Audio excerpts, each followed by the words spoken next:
The first episode of the brand new Marvel Studios Disney Plus miniseries has just arrived on the platform today, so I'm here to give you my thoughts on the first 4 episodes in spoiler-free fashion.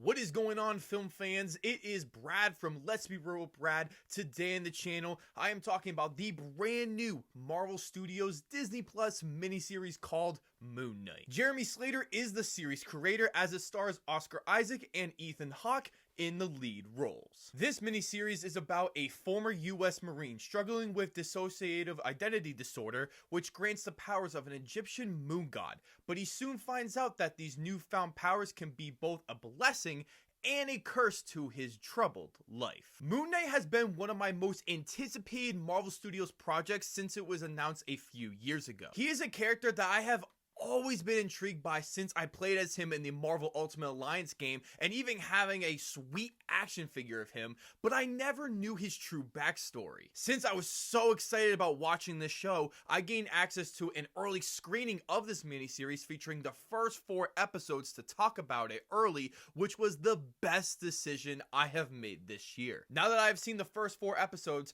I can say that Moon Knight has got to be the best Marvel Studios show so far, and it's not even close. Just by the first episode, you can already see the difference by how mature and not child-friendly this show is. While it has a TV-14 show like the other Marvel shows, it doesn't feel that way because of its tone and concept. The best aspect of the show that I think most will enjoy is the disconnection to the MCU. Since the beginning, this is the first Marvel project with Iron Man to feel like it's not tying itself to the universe by making factory-produced references that were quite annoying and awful. This show has a clear direction of what it wants to tell by turning into a very complicated and chaotic man like our main character. Oscar Isaac is in the lead role, as he is magnificent. He essentially plays a dual role of these 2 very distinct personalities, equally as significant. It reminded me heavily of Spike Jonze's film adaptation, crossing over with Christopher Nolan's film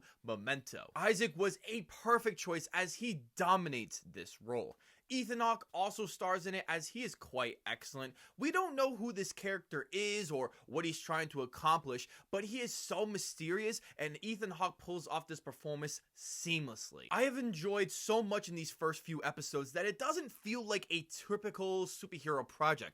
Sure, it does in the later episodes, but that is not a bad thing. The series is so good that it doesn't have to rely on big spectacle action set pieces. Most of the show is dialogue driven, but the screenplay is so good, engaging, and exciting that I haven't been bored by a single episode so far. The unraveling of this mystery is so exciting that I couldn't wait to watch the next episode. I also appreciate that there have been no post-credit scenes and 0 mentions of any Marvel universe so far. If this were the only Marvel project you watched, you wouldn't even think about the rest of the projects and probably still enjoy it. The most entertaining aspect has got to be the psychological horror elements that are a first for an MCU project. Some of the horror isn't perfect, as they could have been scarier and darker, but it is still very effective by being extraordinarily creepy and intense. Most of these elements are pretty unpredictable, just like the show itself. I genuinely have no idea where this show is going, and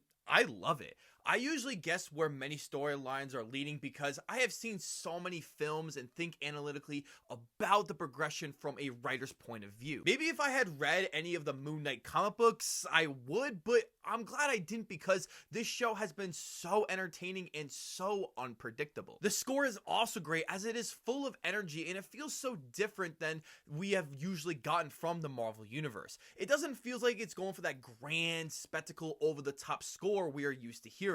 Just sounds incredible, as it fits perfectly within the show. Unfortunately, this series only has one minor negative. Since this is a Marvel Studios Disney Plus show, you can't go too dark or it will become a mature rated show. The show could have easily gotten there and would have been a much better show. It is such a minor complaint because this is already one of the most darkest Marvel Studios projects yet, mainly because it shows a lot of blood. Woohoo! I love a bloodbath. Overall, Moon Knight episodes 1 through 4 have been excellent, as it is easily one of the best Marvel projects and easily the best Marvel Studios Disney Plus show. It is entertaining, full of fantastic writing, great directing, excellent performances, and features the right balance between of great humor and terror. I am giving these 4 episodes a 9 out of 10. Thank you so much for checking out this review, as I want to know below in the comment section, how excited are you for this Moon Knight miniseries? I can't wait to hear about it. But before you go, don't forget to hit that subscribe button, drop a like if you want to, and ring that notification bell so I can see you all in the following video.